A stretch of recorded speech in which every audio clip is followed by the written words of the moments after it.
Good morning all of you. आज seventh class की ये हिंदी व्याकरण एवं रचना का चैप्टर नंबर 14 नंबर चैप्टर को पढ़ेंगे। वाक्य विचार। हिंदी का जो बसंत भाग है वो कंप्लीट हो चुका है। इसके हम क्वेश्चन आंसर का PDF आपके स्टडी मटेरियल में डाल देंगे। अब व्याकरण है, व्याकरण में 14 लेसन है वाक्य विचार, तो इसको पढ़ेंगे। तो वाक्य विचार क्या कहलाता है? जो वाक्य हम बोलते हैं, जो सेंटेंस हमारे होते हैं, उनको हम वाक्य विचार कहते हैं। तो जैसे उदाहरण के लिए कि तुम्हारी पुस्तक गिर गई, ये एक वाक्य है। जैसे यह कुर्सी बहुत आरामदायक है, ये एक वाक्य है। अब इनको यदि हम परिभाषा के रूप में देखते हैं तो वाक्य की परिभाषा होती है सार्थक शब्दों का वह व्यवस्थित समूह जो हमारे विचारों और भावों को पूर्ण रूप से प्रकट करे, उसे वाक्य कहते हैं। सार्थक शब्दों का वह व्यवस्थित समूह जो हमारे विचारों और भावों को पूर्ण रूप से प्रकट करे, उसे वाक्य कहते हैं। वाक्यों का स्वतंत्र अर्थ होता है। वाक्य में एक या अनेक शब्द हो सकते हैं। अब वाक्य की परिभाषा हो गई। वाक्य कहते हैं शब्दों के सार्थक समूह को या व्यवस्थित समूह को हम वाक्य कहते हैं। वाक्य जो होते हैं उनसे हम अपने भावों और विचारों को प्रकट कर सकते हैं। वाक्य के अंग। अब वाक्य के दो अंग होते हैं। पहला होता है उद्देश्य, जिसे सब्जेक्ट बोलते हैं। दूसरा विधेय होता है, जिसे हम प्रेडिकेट बोलते हैं। तो पहला उद्देश्य को देखेंगे।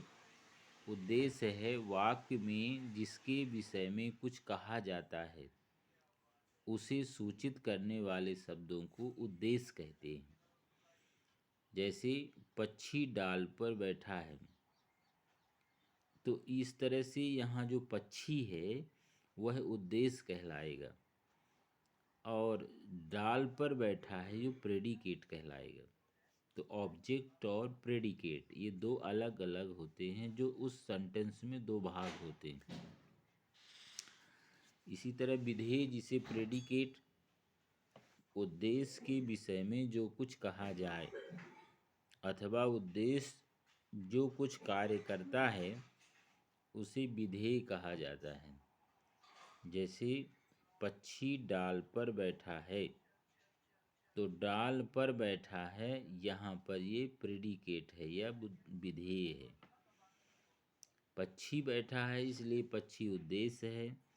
कहाँ बैठा है? डाल पर बैठा हुआ है, इसलिए यह डाल पर बैठना प्रेडिकेट कहलाता है।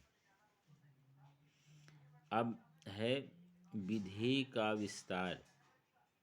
जो विधेय होता है, सब्जेक्ट के बाद जो वाक्य होता है वो विधेय कहलाता है, जिसे प्रेडिकेट कहते हैं। इसका विस्तार होता है। तो मूल विधेय को पूर्ण करने के लिए जिन शब्दों का प्रयोग किया जाता है, उसे हम विधेय का विस्तार कहते हैं। जो मूल विधेय होता है उसको हम पूरा करने के लिए जिन जिन शब्दों का हम प्रयोग करते हैं, उसे हम प्रेडिकेट का विस्तार कहते हैं, विधेय का विस्तार। अब इसके बाद है काइंड्स ऑफ सेंटेंस, वाक्य के प्रकार। तो वाक्य के प्रकारों में आधार बताए गए हैं कि दो आधारों से वाक्यों को डिवाइड किया गया है, अर्थात विभाजित किया गया है। तो पहला आधार होता है रचना के आधार पर, और दूसरा होता है उसके अर्थ के आधार पर। दो उसके आधार होते हैं, जिसके आधार पर वाक्यों के प्रकार बताए जाते हैं, अर्थात काइंड्स ऑफ सेंटेंस। तो फर्स्ट होता है रचना के आधार पर। तो रचना के आधार पर वाक्य के 3 प्रकार होते हैं। रचना के आधार पर वाक्य के 3 प्रकार होते हैं। बेस्ड ऑन कंस्ट्रक्शन, रचना के आधार पर वाक्यों के 3 प्रकार। पहला साधारण वाक्य, जिसे सिंपल सेंटेंस कहते हैं। दूसरा संयुक्त वाक्य, जिसे कंपाउंड सेंटेंस कहते हैं। और तीसरा है मिश्रित वाक्य, जिसे कॉम्प्लेक्स सेंटेंस कहते हैं। जब अब इसकी अलग अलग इनकी परिभाषा और उदाहरण हैं। तो पहला है साधारण वाक्य। साधारण वाक्य कहलाता है जिस वाक्य में केवल एक ही उद्देश्यकर्ता और एक ही विधेय क्रिया होती है, वह साधारण वाक्य कहलाता है। एक ही उद्देश्य होता है और एक ही केवल विधेय होता है, ऐसे वाक्य को साधारण वाक्य कहते हैं। जैसे बच्चा दूध पीता है, तो बच्चा साधारण वाक्य का एक उद्देश्य है और दूध पीता है ये एक विधेय है। इसी तरह से कमल गेंद खेलता है। कमल नाम का एक लड़का है जो गेंद खेलता है, तो एक उद्देश्य है, एक विधेय है। इसी तरह से दूसरा है संयुक्त वाक्य। संयुक्त वाक्य को कंपाउंड सेंटेंस बोलते हैं। दो या दो से अधिक समान स्तर के साधारण उपवाक्य जब आपस में योजक अथवा समुच्चय बोधकों से जुड़कर एक वाक्य बनाते हैं, तब वह संयुक्त वाक्य कहलाता है। जब दो या दो से अधिक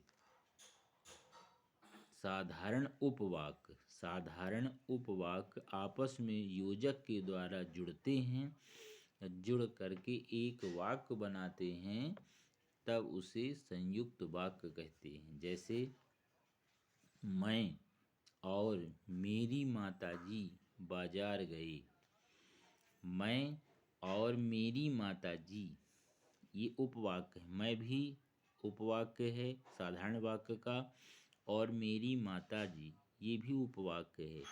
दोनों मिलकर के एक वाक्य बनाते हैं कि मैं और मेरी माताजी बाजार गए, अर्थात ये पूरा वाक्य पूरा होता है। इसे हम संयुक्त वाक्य कहते हैं। दूसरा, रूपाली के कहने पर सीता ने खाना खाया। ये वाक्य भी रूपाली के कहने पर, अब ये उपवाक्य है, और सीता ने खाना खाया, ये दोनों मिलकर के एक पूरा सेंटेंस कंपाउंड सेंटेंस बनाते हैं, जिसे संयुक्त वाक्य कहते हैं। फिर है मिश्रित वाक्य, जिसे कॉम्प्लेक्स सेंटेंस बोलते हैं। जिस विषय पर पूर्ण विचार प्रकट करने के लिए कई साधारण या मिश्रित उपवाक्यों को मिलाकर एक वाक्य की रचना की जाती है, ऐसे रचित वाक्य ही मिश्रित वाक्य कहलाते हैं। इसके लिए मिश्रित वाक्य में कई जो है साधारण वाक्य रहते हैं, जो मिल करके उन उपवाक्यों से एक वाक्य बनता है, जिसे मिश्रित उपवाक्य कहते हैं। अब इसमें विशेषता ये होती है कि इन शब्दों में एक मुख्य या प्रधान उपवाक्य और एक अधिक आश्रित उपवाक्य होते हैं, जो समुच्चय बोधक अव्यय से जुड़े होते हैं। अब ये 3 हो गया रचना के आधार पर वाक्यों के प्रकार, तो 3 प्रकार होते हैं। अब दूसरा है अर्थ के आधार पर। अर्थ के आधार पर वाक्यों के 8 भेद होते हैं। रचना के आधार पर वाक्यों के 3 भेद हैं, और अर्थ के आधार पर वाक्यों के 8 भेद होते हैं। तो पहला है विधानार्थक वाक्य।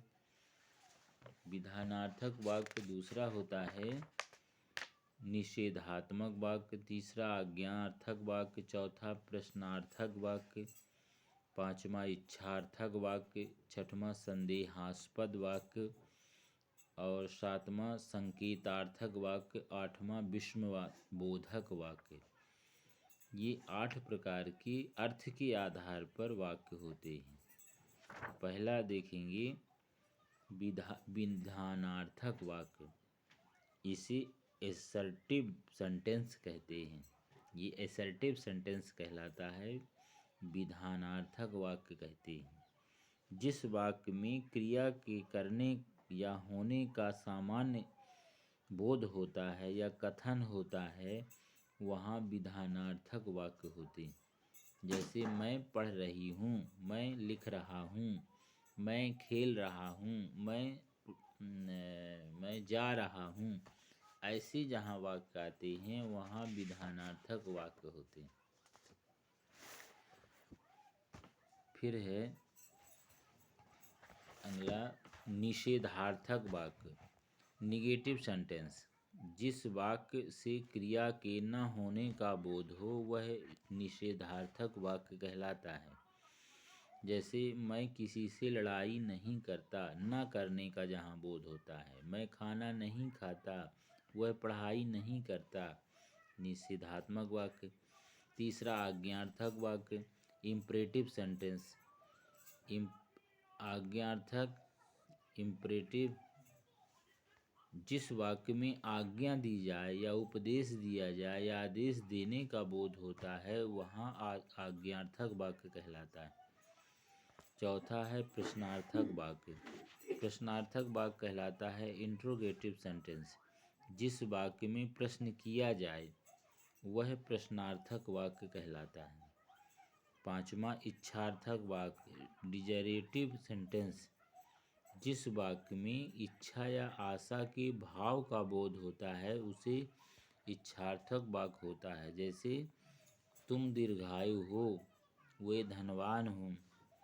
संदेहार्थक वाक्य, जिसे डाउटफुल सेंटेंस कहते हैं, संदेह हो। जिस वाक्य में किसी संदेह के भाव का बोध होता है उसे संदेहार्थक वाक्य कहते हैं। जैसे रमन ने शायद पढ़ाई नहीं की। इसी तरह से सातवां है संकेतार्थक वाक्य, डिमॉन्स्ट्रेटिव सेंटेंस। जिस वाक्य में संकेत किया जा रहा हो और वह संकेतार्थक वाक्य कहलाता है। जैसे अगर तुम दिल्ली चलते हो तो तुम भी आराम से रहोगे। यदि तुम मेहनत करोगे तो अच्छे डिवीजन से पास होगे। ये संकेत है। अगला है विस्मय बोधक वाक्य।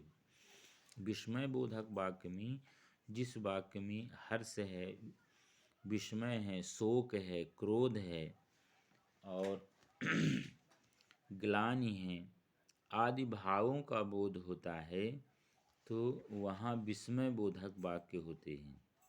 जैसे अरे आप आ गए, अरे आप कब आए। इस तरह से एक विस्मय होता है, एक मन में एक उसमें विस्मय का भाव होता है, आश्चर्य होता है। अरे तुम आ गए अर्थात अरे तुम चले गए।